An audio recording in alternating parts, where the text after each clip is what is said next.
characteristics of solids, liquids, and gases.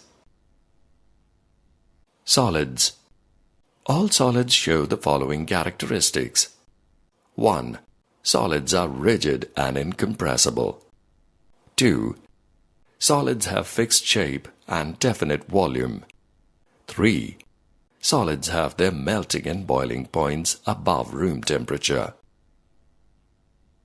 Liquids. All liquids show the following characteristics.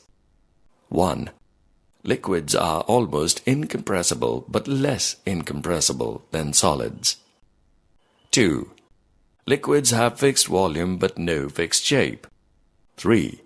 Liquids flow from higher to lower level. 4. Liquids have their melting points below room temperature and boiling points above room temperature under normal conditions. Gases. All gases show the following characteristics. 1. Gases are highly compressible.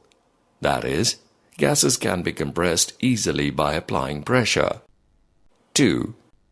Gases have no fixed volume and shape. Gases fill the container of any size and shape completely. 3. Gases can diffuse into each other rapidly. 4. Gases have their melting and boiling points both below room temperature.